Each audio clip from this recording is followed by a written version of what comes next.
already. So will be moderating this session. I'm Matilda Ziebrecht, but I have two very young children, and between now and the end of the session is basically bedtime for the children, which any of you who have kids will know is like the witching hour for families. So it may be that I'm called away to give aid to my husband, in which case the wonderful Laura will continue her fantastic moderation that she's been doing so far, and will take over from me. But hopefully I can stay with you for the remainder of the session. We shall see how that goes. I don't know, by the way, admin peeps who are in the background, whether you want me to wait until 5 past to kind of officially start the session, or if I'm good to go now. I mean, we can wait 3 more minutes. That won't really make much of a difference. To be bang on time. Also, everyone, I have a cough, so if you see me mute myself and look like I'm dying, that's what that is.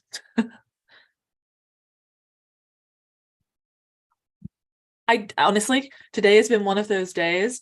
Laura is asking me if I have no tea mug, where I don't have my tea with me. I haven't been able to. I've been drinking one throughout the day. I will get a tea. You know what? I'm going to give myself 2 minutes while we wait for everyone to join, and then I'll be back and I'll have a tea.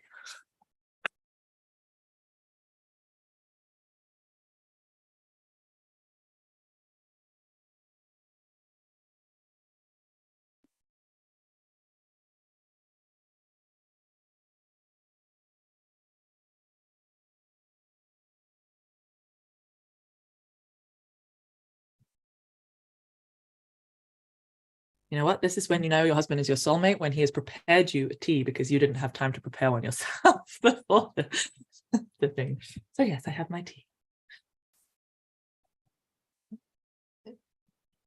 Hello, everybody. So we're just, for those of you who are joining in, we're just waiting a couple more minutes before getting started to give everyone a chance to join, and then we'll get going with the session.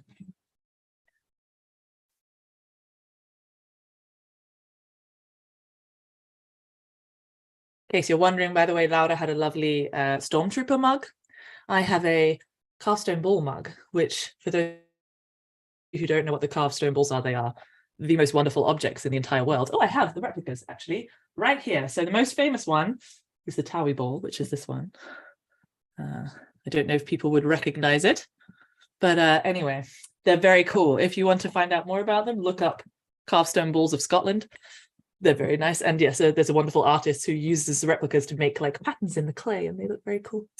Anyway, so it's not quite so cool as Laura's in terms of popular culture, but you know, it's cool for an archaeologist, okay? Mugs are an important issue, Negar, and this is something essential. We should just rename ArchTalk the Mug Chronicles. Okay, 1 more minute, and then we will get started.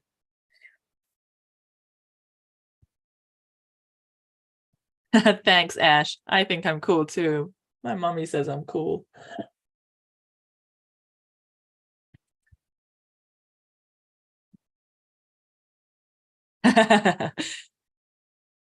Good. So ArchTalk 3.0 will actually be the Mug Chronicles. Okay, then I think we will get going. So welcome everyone to session 3 of this wonderful ArchTalk 2023 second edition. Thank you so much to the Save Cultural Heritage Group for putting this all together. It's been a long time coming in the process, and yeah, very much appreciate all of the behind the scenes work that's going on. So far we've had some really interesting topics. Session 1, we looked at sort of archaeogaming and the use of modern technology to look at past, which I find really fascinating, and I think actually fits very nicely with this session as well. So there's a lot of things which I thought had a great overlap. And then in the second session was a really vital chatting with Rebecca and hearing the presentation of Cesar about the importance of considering climate change in archaeological investigation. So a wide range of topics here. And in this, the third session, we will be looking at accessible communication in archaeology. And this session is, well, so last year at the ArchTalk, there was a session about the use of communication in archaeology, and I presented on social media and how that is used.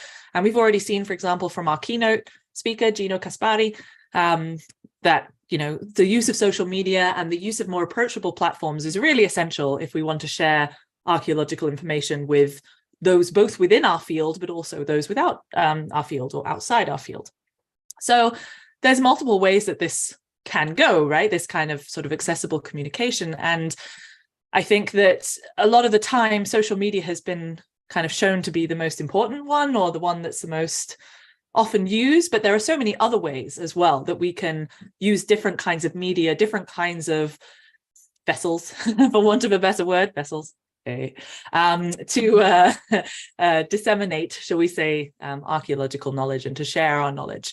Because it's not just with those outside archaeology. I think that that's also something that is very often kind of shown that that's the main audience that we're going for. But even, for example, those who are just entering the field of archaeology or cultural heritage or history or anything related, imagine yourself, if those of you who are joining who could kind of from a more academic background, if you remember back in your first year of your undergrad and you're given this massive sheaf of scientific papers, and it's overwhelming. It's very overwhelming to have to go through all of this very scientific language, basically, to try and work out what it is you're actually supposed to be understanding from the research. And I found it really interesting. There was a conversation in a Facebook group that I was part of, social media, which was chatting about how a lot of the archaeologists, and these were professional archaeologists who have been in the field for many, many years. And we were basically admitting that most of our core knowledge comes from, for example, books we read when we were little, or a TV show that we watched, and that got us interested in the history and the archaeology. And that's still what gives us that sort of first understanding of the past. So this was a topic that I thought, could use a little bit more exploration. So we have, I don't want to say we have 4 fantastic speakers because I'm one of the speakers, but there's me, and then there's 3 fantastic speakers who are joining us today. Unfortunately, I'm not sure whether Florencia can actually join us in person for the Q&A, but we do have her recorded talk with us.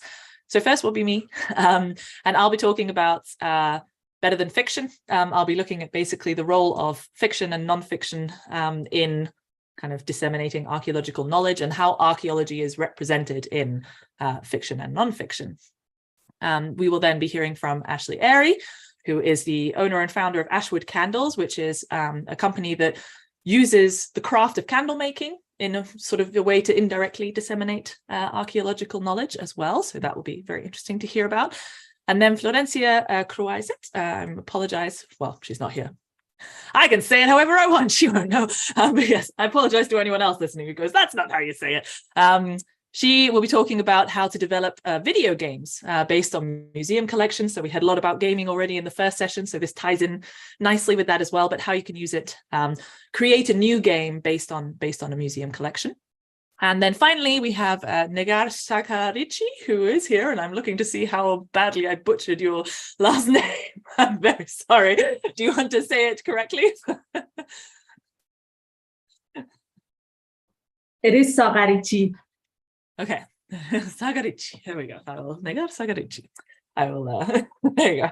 But people, just remember that in your head, and that can be your reminder when I forget later, who will be talking about staying in touch and the use of internet television in Iranian museums, especially in light of the COVID pandemic, which of course is another sort of reason why this idea of using alternative media for archaeological communication is so vital and so important. So 4 very different subjects, but all within the same general overview of using accessible communication within archaeology. And we do still have a few more minutes, but while we have those minutes, I will tell you about the format of this session for those of you who weren't here for the first 2 sessions. Welcome again, first of all. So second of all, if you look in the, Laura, I'll reveal the mug again to you in a second. I've just seen you commenting that you didn't see the mug reveal. So if you go into the chat, you should see the second to last comment.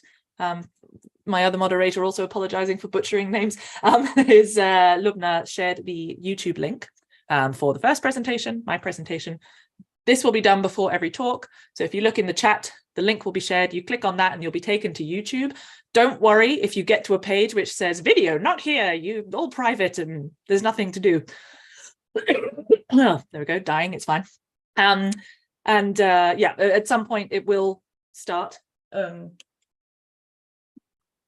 okay. It will start at the allocated time. So my talk is, the link is there already, but I'm honestly dying. Hang on a second.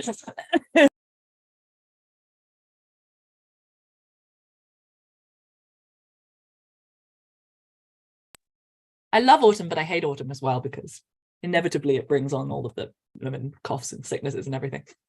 Sorry, everybody. So yes, you can already see my YouTube link. Yeah, Lubna's just shared it again, so that it's at the end. In 4 minutes or so, it will be live.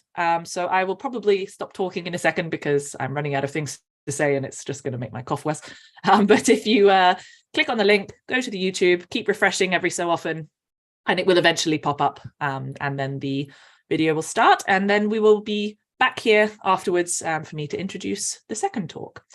So I think that that's everything. Oh, the final thing, we will have a little bit of time after each talk, but I think the idea is more to have the questions at the end of the session in the larger Q&A discussion. So as I said, unfortunately, one of our speakers, Florencia, is not here, I don't think. She may join us for the Q&A, hopefully, but we do have two of our other speakers, Ashley and Negar. So yes, they will be here to answer, and me, of course. So we will be here to answer your questions at the end. So if you're thinking of questions while you're watching, feel free to, you can message me directly or just pop them in the chat and I'll make a note of them for the end of the session. So without further ado, I'll mute myself and turn off my video, and we will enjoy the talk when it pops up in about 2 minutes. So just keep refreshing the page.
So I suddenly realized when Brizio started that I hadn't actually introduced myself beforehand. Thank you, Laura. By the way, if anyone wants to see the original of that presentation, feel free to send me, because obviously it was edited a bit for this conference, but I have the original video if anyone wants to watch that. I can send it to you. Yeah, so just a very quick introduction, I guess, for me. My name is Dr. Matilda Siebrecht, and yeah, I'm an archaeologist and journalist, become a lot more involved with science communication, yeah, that is why I was interested in this particular topic. So next up, we have our next speaker, who is Ashley Airy.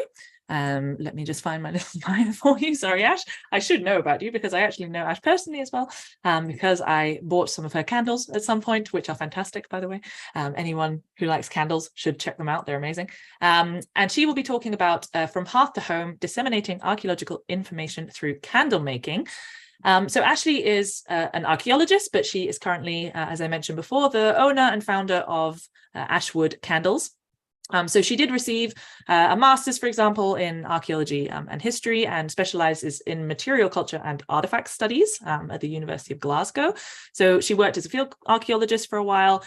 So she uses all of that experience in her craft as a candle maker in order to bring the kind of sights and the sense, I suppose, from the past into candle making. So she's going to talk today about how you can use craft and sort of candle making in particular to kind of emulate and disseminate archaeological information, to boost community engagement with the past, and also to demonstrate how material culture can actually be created through craft. So the presentation link should be being shared shortly. I think I also have it, so I can also share it if needs be. I'll do that. This is for Ash, her talk. Ashley should say, sorry, Ash. So this is for Ash's talk.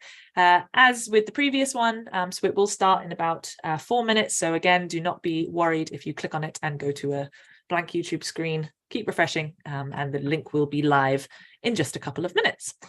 And again, if anyone has any questions to me, I mean, mine wasn't really sort of a research project. It was more a kind of trying to provoke thought, I suppose. But if anyone has any questions for Ash following this talk, please do feel free to pop them in the chat, and I will pass them in the Q&A afterwards. So indeed, the link is there twice now. So you don't have any excuse to miss this one. And so enjoy, go forth, and it will be live in just a few minutes. So keep refreshing the page.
Muted still.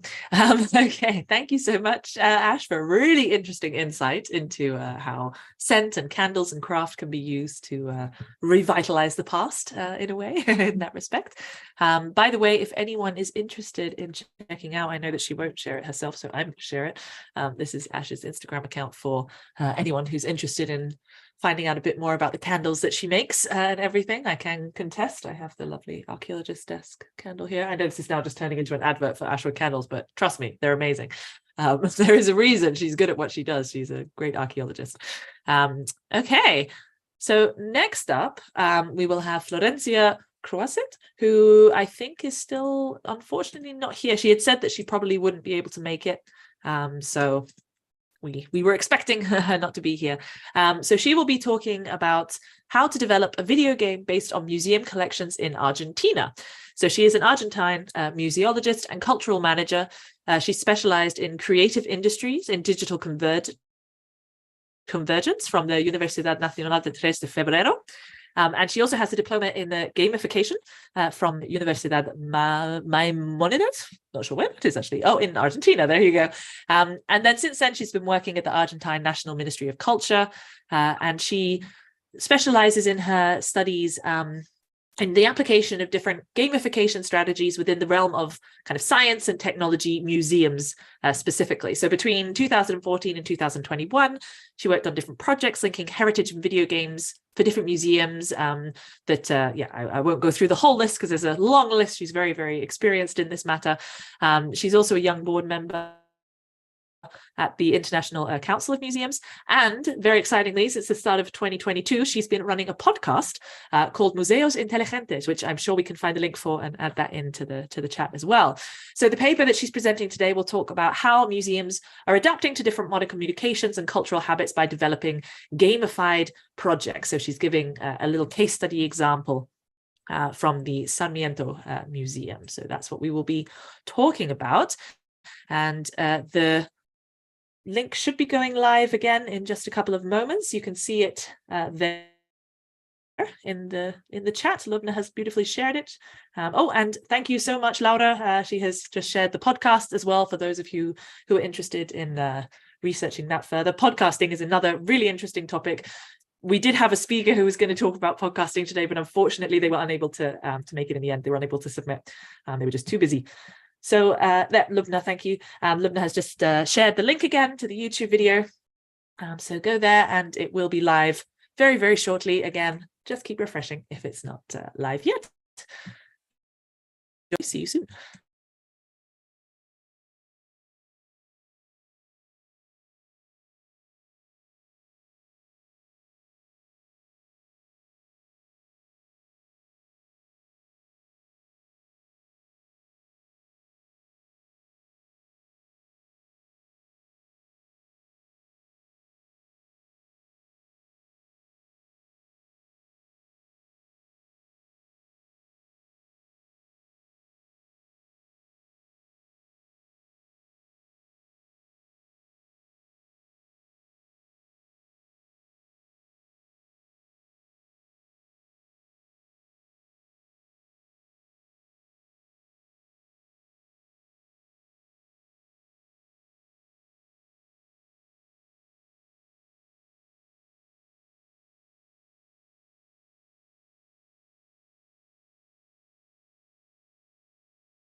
I was muted, sorry.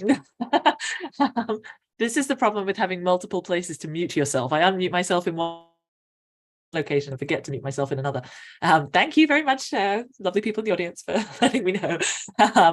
Yes, no, I was just saying thank you very much. Unfortunately, as I say, she will not be able to answer any questions today, but I'm sure you'll be able to find her details. And if anyone's interested in following up with her, they can yeah, find her details. I don't know if Safe Cultural Heritage Group has them available somewhere, or if she has posted somewhere. If anyone knows of her Instagram or anything like that, they can post it into the chat here. Okay, so next up we have our final speaker for the day, Nega Sagarici. I really hope I remembered it from earlier. Apologies, Negan, if that was completely wrong again. So she will be, yeah, it was good. Okay. She will be talking today about staying in touch, the Alliance of Iranian Museums and Internet Televisions against the COVID-19 pandemic. So Negar is a museum professional. She's currently affiliated with the Malik National Museum and Library, where she works as the traveling exhibition manager and educator. So she has a background in museum studies from the Tehran University of Art, and specifically specializes in museum management and education. So she has a lot of experience working for different museums and libraries, and she looks at traveling exhibitions a lot as well, I believe. I'm hoping that she's nodding along with me and not going, what on earth is she talking about? Yes, she's also a board member of, now this I'm definitely going to say wrong, Fahangi Muse, which is an electronic quarterly magazine in Iran, which if you have a link for that, Negar, feel free to share that in the chat so that others can have a look too. I know we have a lot of people interested in Iranian archaeology here. Dedicated to exploring museums in Iran and around the world. And she is also a member of the International Council of Museums and the Committee for Exhibitions. So the paper she's presenting today will talk about the COVID-19 pandemic and how it has impacted human life, especially museums. So, of course, museums all around the world have tried to make efforts to preserve their existence during this time and serve their customers. So she will be presenting today the role of internet televisions to document their strategies, actions, and outcomes of museums in using internet televisions. So as always, the link is going to be there soon. Perfect. Thank you, Teresa, for sharing Florencia's Instagram as well. So anyone who wants to get in contact with Florencia and ask her some more questions about the game, you can see that there. And someone has just shared, another one there. We have multiple sharings. Yes, hopefully Nagata will be able to share the link to the magazine soon as well. And do we have yes, we do there. I'll just share it again. Lubna has shared it. Oh, there we go. Thank you, Lubna. Has now shared the YouTube link. It should go live again in a minute or two. As always, refresh the page if it's not there, and I will see you soon.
Okay, so I've actually unmuted myself, hopefully now across all my mics. So hopefully you can hear me, especially for the Q&A session. Quite important that the speakers can hear me at least. So indeed, unfortunately, we do not have a second speaker, Florencia, here with us today. So any questions that you have for her, please do share in the Instagram for her, which has been shared further up in the chat. Have a look through. A couple of people have shared that for us. But there are plenty of other questions that we have, especially for Ash and Nagar. So we shall get started with that. And if anyone has any other questions, please do pop them into the chat. I am also, I admit, going to make full use of the fact that we have a couple of Archeo gamers in the audience with us today. So maybe at some point to discuss the gaming theme a little more, I might send out a broad question. And if anyone wants to tip in, please do.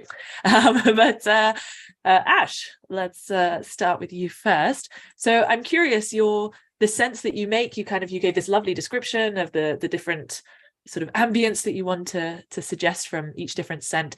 What actually goes into that process? Not sort of practically, but in terms of kind of the mental process, I guess, of coming up with the scents. How do you decide which scents to put in? What kind of research goes into it? What can you tell us more about that? Great question. Can you hear me? Yes. Yes. Okay, cool. Yeah, there's a few different things. So it depends on the site. Usually I go in with an idea of every season of what I'm kind of going to do and which sites I'm going to look at. So either I've physically been to that site or I've worked on a site that's very similar.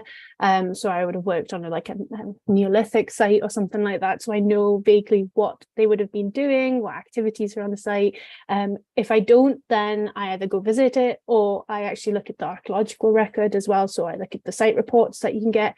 Luckily for me in Scotland, we have a really good open source resource for site reports, especially like commercial archaeology as well, so I can dig into that and have a look what's been found organically, and if it hasn't, then I can kind of build up and have a look at what the activities were like and then choose scents from that list. Again, I muted myself, sorry. No, that's very cool. And do you find that there's some scents that would be perfect for the site, but then when you put them together, it's like, oh, no, maybe not, or vice versa? Yeah, sometimes it's difficult because quite a lot of the times if I talk to an archaeologist that's worked on the site as well, they'll give me a different idea, but then these certain scents won't work. Like Starcar, a lot of people were like, well, it actually just smells a lot like sheep poo. I'm like, well, I'm definitely not going to put sheep poo in there, am I? So stuff like that, then yeah, it doesn't work, and the combinations sometimes don't work, or they don't give you the right feeling like you're walking through that site. So yeah, there's plenty of times when that's happened and I've had to bin a whole project. Thank you very much. I have a question for Nagar as well. I can't actually, you may have mentioned this. I'm afraid I can't remember if you mentioned this now. I was looking back and going, so are ITVs freely accessible, or are they like a subscription type thing like Netflix or something like that? How accessible are they to sort of the broader public in that respect? Yes, actually, there is no rules or regulations for ITVs. ITVs are like IGTVs that you use on Instagram. It's sort of ITVs, but the rules are the same. That's, I guess, the best practice, the best example that you can understand how ITVs work. Maybe you need to pre-register in somewhere, but not just like Netflix or Blue TV or something like this. Okay. And is it, I mean, what would you say are the kind of advantages or disadvantages of using ITVs as opposed to, for example, Instagram or YouTube or kind of general platforms that exist already? Obviously, ITVs exist already, I know, but you know what I mean? Actually, based on the country that you live, the benefits are different. Because, for example, in Iran, we have lots of filtering system that you even can barely use the ITVs, let alone the IPTVs. But the general benefit is that it is easily accessible everywhere.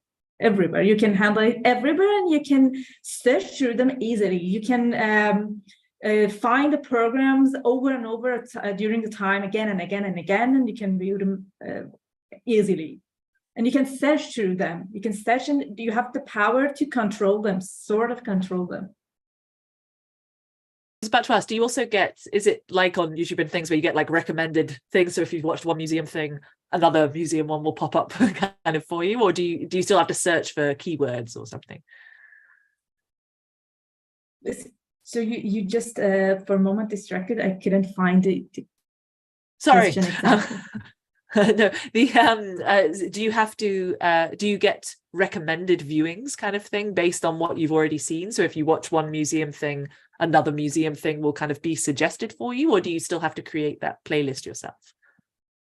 It can do the both actually, based on the internet rules. They're gonna pop up some programs for you. They're gonna show you some programs for you, and they're gonna suggest you some programs. But in another way, you can save some programs for yourself and visit them over and over again. Or in some cases, like IPTVs, you can subscribe some of them and use them later. Okay. Well, there's actually a question for me, so I'm going to answer that because I guess I should also answer questions aimed at me as well. Do you think it would be reasonable to have a sort of committee that peer reviews some general public-oriented publications, or is it more realistic to encourage researchers themselves to pursue these publications? So thank you, Laura. That's an interesting question. And actually there are, I know, for example, of one platform which, for example, is open access. It's freely available online, and it provides free peer review for, it's at the moment it is aimed for articles, but I think that that's a really nice example of a platform where you could potentially send in something, for example, that is fictional or non-fictional, and ask for that to also be peer reviewed in some way. I think that at the moment, the emphasis is definitely on kind of academic scientific publications. And in a way, that's great as well. I don't think we should completely get rid of them. But I think there are so many frameworks and platforms that are already in place to enable that, not just, for example, submitting it to a journal. I'll try to find the link to this and I'll put it in I think it's called the peer community or something, and they do all sorts of different topics, and they have an archaeology kind of subfield that they do, where you can basically send in your raw data, you send in your kind of pre-print drafts, and they pre-review that for you, and you get those reviews back and can work it in before you submit to a journal. And actually there's a couple of journals that are kind of not affiliated but have links with this community, so they know, oh, if it's already been through that peer review, we don't have to review it, or the review process will be less stringent or something like that because it's already gone through one round. So there are definitely frameworks in place that would enable this. It's just, I think, getting that mindset changed of it doesn't have to be a scientific academic journal full of jargon that nobody can really understand.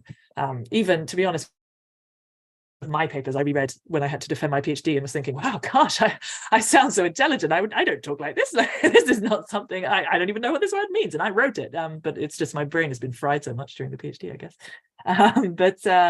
Yeah, so hopefully, Laura, that answered your question. Ash, I have another question for you. Oh, actually, that one I already asked, but I do have another one as well that someone also sent in. What has been your most rewarding experience in using candle making as a kind of dissemination tool for archaeological information? Oh, that's, I don't actually know. I think the most rewarding thing is when I get to engage with someone at a market or at a fair or something like that, and they, they're not really interested in archaeology, and yet I get them and I trick them into liking archaeology because I start to explain it, and I start to say, well, this is why I make these candles, and this is what the site would have been like. And then they start to go, oh, actually, there's like a site similar to that near me, but I've never really thought about it like that before or something. So when people start to actually engage with you that way, I think that's extremely rewarding. And then seeing the candles going into actual heritage sites, that's extremely rewarding as well. And then being in the landscape that they're meant to be in, because that's what I think anyway. Yeah, you're meant to have them in your house and it's bringing the landscape in, but also it's fun to see them in their actual context too, and all the little bits. So yeah, that's probably the most rewarding thing. I like that idea. There was someone, for those of you who are aware of the Overdressed Archaeologist on Instagram, another great example of social media as a platform for kind of disseminating archaeological knowledge. And she always says people come for the vintage fashion pics, but they stay for the archaeology. So it's, people come for the candles, but they stay for the archaeology. They get roped in that respect. A quick follow-up question. Do you have a favorite scent or a favorite candle? And what is it that makes it so special to you? That's like asking me to ask which child I like. I don't have any children, but I do really like Archaeologist's Desk. I think that's because it's a really kind of personal one for me. Yeah, so it's got the smell of your context sheets and all that kind of stuff, but it's also quite nice too. I mean, you're not going to actually smell like an archaeologist like Portakabin or anything like that. That would be too much, but it's got the good sense in it. So I think Archaeologist's Desk. I do really like Scarab Bray as well, and I really like my new Yolvik candle too. I'll come back to you in a second to see how we're doing on time, because I have another follow-up question. But I have another question here for Nagar, and I want to make sure we have enough time for everyone. From Laura as well. Is there any work being made at the Archaeological Museum of Tehran regarding the Farange Muse? Any intention of tackling ancient history from your perspective? There are so many hidden beauties at that museum. It would be great to get attention on them. Yes, actually, one of the authors of and editorial boards of Farange Muse is one of the members of the National Museum of Iran. So yes, there is a section in the magazine about the archaeological, not excavations, let's say, but the presentation in museums, of course, and the new ways that we can, the new paths that we can find to represent the archaeological artworks. Laura is saying, hooray! So that'll be an exciting project for the future, I think. I also had another question in terms of, so you mentioned at some point that, for example, the younger audience members are more likely to access the ITVs from their smartphone. Do you see a particular focus of one demographic that is more likely to use these platforms than others? If so, do you have any ideas of how potentially to reach the other audiences? Would there be a different way of approaching ITVs? Would there be other platforms you would be potentially going to use in the future? Yes, actually, the main group that visit the museums through ITVs and IPTVs are younger generation, among between let's say 10 to 40, sometimes 50 years old. But for older generation, they actually in Iran, which is our experience, they prefer to visit museums in person, not through I don't know, digital platforms or through smartphones. They prefer the in-person experiences, and that representation that we offer through ITVs was to capture their attention as well, because it was sort of visiting museum with a guide. So it was sort of old-fashioned way of presenting a museum, as well as presenting artworks in different ways. So we tried so hard to cover both groups of audiences, but in general, other generations prefer to visit museums in person. And did you see an increase in, for example, the younger generations visiting museums in person afterwards because they'd had this introduction to them through the ITVs? Yeah.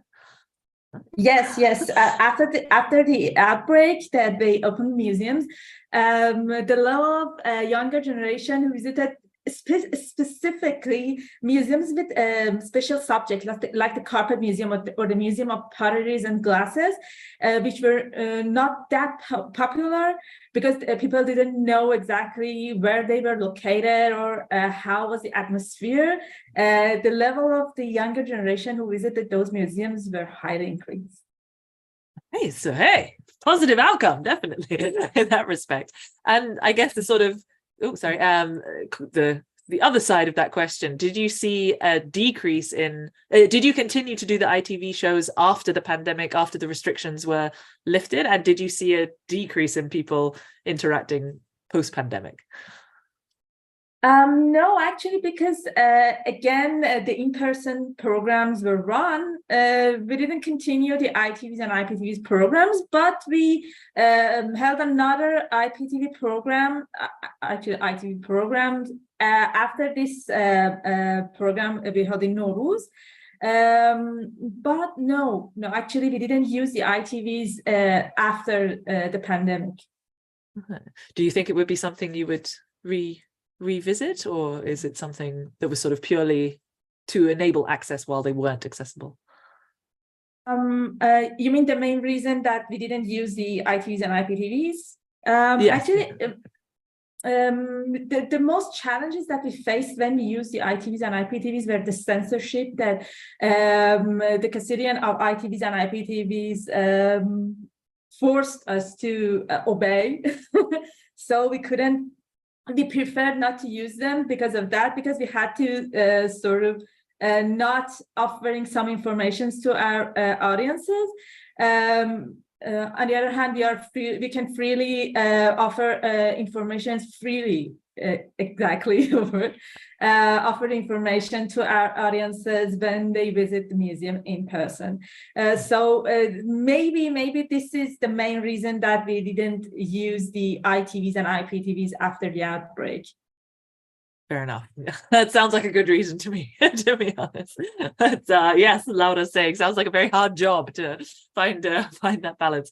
I do just see another question for me, so I'm going to answer that quickly. How do you think we can improve access to scholarly information for those who are locked out because they're outside academia or no longer within academia? This is, I think, really a good point, because, for example, Ash and I are both now no longer in academia, even though we are academically trained, so to speak.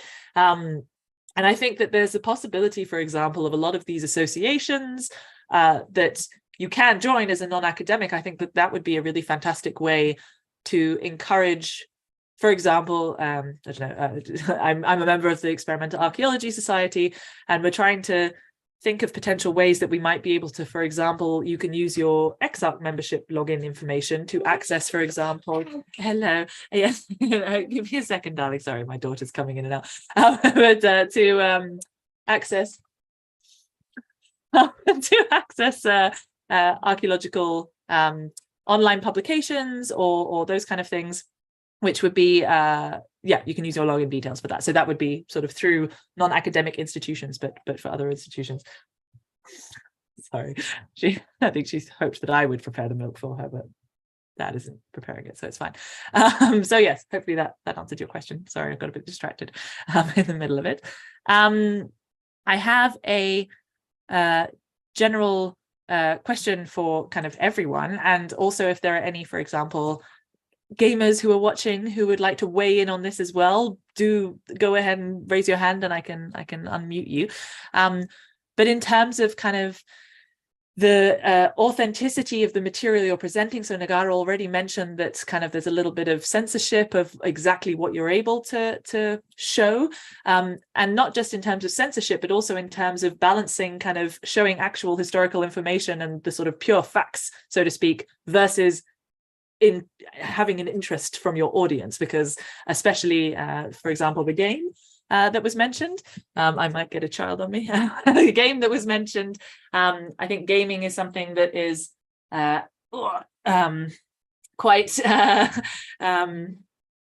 there's that balance between making it a game that people actually want to play, even if they're not originally interested in archaeology, and having actually that valid archaeological information. Hopefully you're all listening to the question and not just distracted by the baby. If anyone needs me to repeat it, please do say so. But I don't know if either Nagara or Ash have any input on that, or if any of the gamers, or Laura, you're also happy to weigh in on this.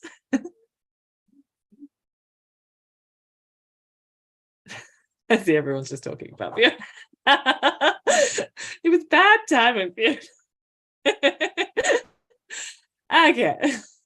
I like Mo's being very honest. I'm no longer listening. Sorry, I was trying to raise my hand, but I can't find the button.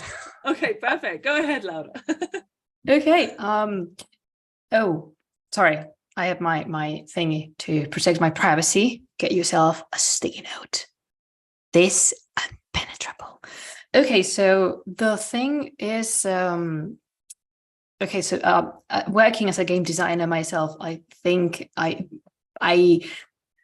it's not that I have a better perspective, but it's more like a product-wise perspective, and you can still make very good archaeology, history, or history-based products, but you need to be focused on the mechanic, and at the end of the day, you need to sell a game.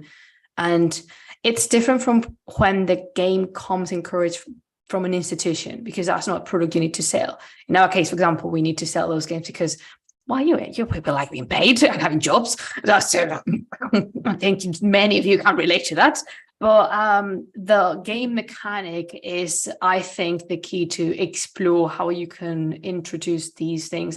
Dr. Horton was talking about the empathy on gameplay, and also I think the part that has caught mostly the attention is narrative, which of course is super important, but also you can introduce cool things with game mechanics. I don't know, I can't think of any in the top of my head. Navid would also be a better person to answer the question, but I don't know if he's around anymore. But definitely I do experience some interest in the archaeological part, or at least with the interest can be same as with the candles. Ashley was talking about, you were not interested in this at first, but I am from the generation that spent obnoxious amount of hours playing Age of Empires, which is far from being historically accurate. Yet here we are, a fan of the Mongols and the Persian Empire still, so many years later. So I do think if you have a solid game mechanic, that is the thing to attract people. And then, of course, I would suggest hire at least one historian, 1, 2, if you're feeling generous, to peer review your work, an archaeologist. I know it will be cool. I think with companies such as Ubisoft encouraging the hiring of these people, it's getting more into the flow of it. We're getting there though, slowly but steadily. We're getting there. But I like that, what you were mentioning indeed about that it's maybe it might not be completely historically accurate, but it starts that spark and that interest, which hopefully leads you to something more historically accurate, which is also what I sort of was getting at a bit as well in my talk about the fiction and everything. And I'm here, I have a faith. Louder, look at me. No, look at the baby. Oh, she likes. I'm really sorry. No, it's the fine. baby stole the show. Not only for me. I think no one always else does. Always does. Honestly, first with my parents, now with people on academic conferences. But I think that's a really good point. And also, for example, with the ITVs, like Negar was saying, that people who might not have visited a museum before had that interest sparked, and then they came and visited, like with the candles. People who might not have thought about sites were then interested again. So again, this is all ways of roping people into our field, and I think that's a really nice way. I don't know if Negar or Ash, you have anything you want to add? May I add something? Just the thing is that sometimes we seems that we drown ourselves too much in scientific information, and we want to give all this information to our audiences, and they cannot accept it. So maybe that's the main reason that companies or those who are, I don't know, preparing videos, games and everything prefer not to use the professional people. Maybe that's some reason. Even when we want to give information to our audiences in museums or I don't know, in monuments, we give them too much details, and that's why they just don't want to sort of continue their visits. I mean, that's even with things, as I'm sure Ash can attest as well, like crafts. I mean, I'm sure if you did a whole video of the entire process of documenting your craft, that would take 2 days in total, probably no one would watch it. But if you show like a quick 10-second reel, just giving all the little vital bits of information that kind of hook people in, more people will watch it and more people will be interested in the process. I guess it's the same with historical information and the same with archaeological information. So yeah, I would definitely agree with that. Ash, I don't know if you had anything you wanted to add. I'm trying to make sure she doesn't eat my photos. Let her eat them. No, I completely agree with you. I think I find that balance really difficult because I'm an archaeologist and I want to give you all the information that I have, everything. I just want to like vomit on you and tell you everything. But for a candle, it's a small package and it has limitations, but I have to be able to use that craft and that package to my best ability to give you the information. So yes, we do try to stuff so much in it, but then I think what you have to do, for me anyway, is that I use all the different like visuals, the scent itself, and the history behind it. You know, there is a story there, and if I follow that story, people tend to get more engaged, and then they can do their own research on the back of that, and that's what it's meant to be. It's just meant to be a gateway into a subject. Really, that's all archaeological scientific communication is just getting people interested and bringing people in, and that's what I try and do anyway as well. So. You do it very well, and at least you know I like your candles. But yeah, well, I think we do still have a few minutes left, so if anybody has a final question that they want to add, I think this little one is also wanting to head off in a second, so I may have to wrap up a bit early if there's no additional questions. Yeah, we're getting there.